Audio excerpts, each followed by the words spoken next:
Hello guys, how's it going? My name is Darren, and in today's video I'll be teaching you some tips and tricks on how to Dueling Death Knights. And first of all, let me tell you guys this: Death Knights counter rogues.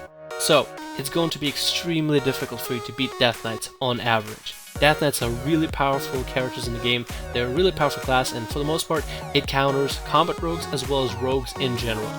But there are a couple different things that you can do, and that includes adjusting your playstyle depending on what the Death Knight does, and countering Death Knights. Every ability they put up, you need to counter it, and if you can do this properly, as well as maintain damage at all times, spam that Sinister Strike, you can get deep insight, stay alive for as long as possible, and be able to kill a Death Knight once the kill actually opens up to you. Again, this is all about adjusting your playstyle depending on what Death Knight does, what he runs for his abilities, and how he plays.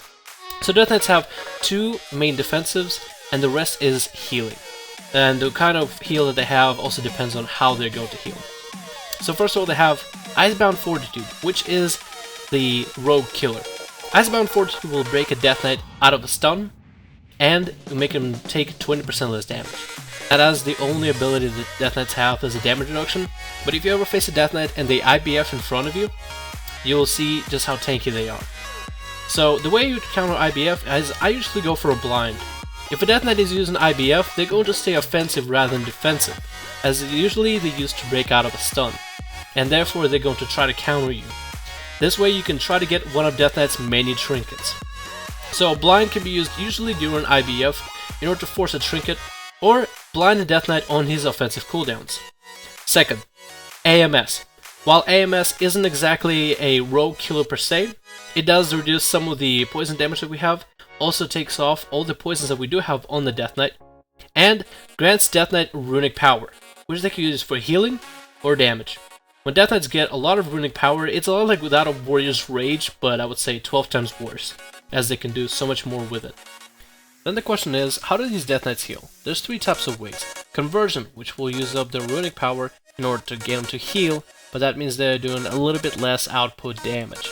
Then you have Death Pack, which will heal them for 75% worth of health, and 25% of that health they won't be able to recover, but that doesn't matter in a single 1v1 duel. Then there is Death Siphon, which is an ability that's ranged and deals damage and heals based on the amount of damage that it deals, which can vary but can be countered with Cloak of Shadows. Now the question is, how do you counter Death Knight and how do you beat a Death Knight? I guess it all depends first of all with the level 90 talent. They're either going to roll Desecrated Ground, or they're going to roll the Swirl of Ice that stuns you after 5 stacks. I do not know the name, but I know what it does, and there's two ways to counter it. If they are using the Swirl of Ice, which I'll have the name for in the video, then you will want to Cloak of Shadows that. Second, if they are rolling Desecrated Ground, during Desecrated Ground, what I like to do is pop Evasion, since you can't stun a Death Knight, and spend as many Sinister Strikes into them as possible, just trying to generate my combo points as well as develop an insight of sorts. That's where you just want to, since you cannot stun them, cannot CC them for a very long while, you might as well do as much output damage as you can, since they're most likely not going to move out of the Desecrated Ground. On top of all this, I would definitely recommend running Cloak of Shadows as a glyph, where you take 40% less physical damage, which can be in conjunction to the amount of damage that you can reduce overall. So the way you fight a Death Knight is a lot like a match of chess. If they use an ability, you need to counter it. You just need to have a counter prepared for everything that a Death Knight does.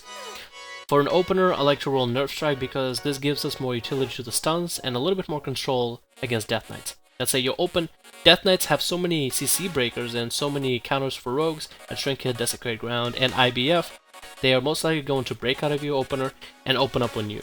This way, if they go for a stun, the stun won't be as effective, and this is something most Death Knights end up doing. If they sit through your opener, then you get a clean opener. Either way, it won't matter. You just have a little more control with controlled stuns, as those reduce the damage that they deal. I like to counter Death Knight's IBF with blinds, hoping that they do Trinket or Desecrated Ground. If I am sitting in Desecrated Ground, I like to pop Evasion and deal as much damage as I can into the Death Knight when that happens. At all times, I am dealing damage in order to gain insight, so I'm not even rolling into Elusiveness for these specific duels. I'm actually using Leeching Poison in order to get that small extra off heal and run Recuperate whenever I can. Otherwise, it's all about getting the deep insight, using Vanish Growths in order to stop some of Death Knight's abilities if you can't stun them, and waiting out those big defensives such as IBF and AMS before killing them. let me reiterate that Death Knights counter rogues, and they're going to be tough if you actually are going to duel one. If I am dueling a Death Knight, I prefer to simply avoid them, but if you are caught in a situation, this is some of the things that you can do in order to pick a fight with a Death Knight. Again, remember, they're a very tough class to beat, they are very well designed to counter rogues, and if you do lose to one, don't worry, that's kind of what their job is supposed to be. Hopefully you guys enjoyed this video, hopefully some of these tips and tricks helped you out. If you have a trick of your own that you want to share, feel free to respond in the comments below. My name is Dalren, and I'll see you guys in the next video.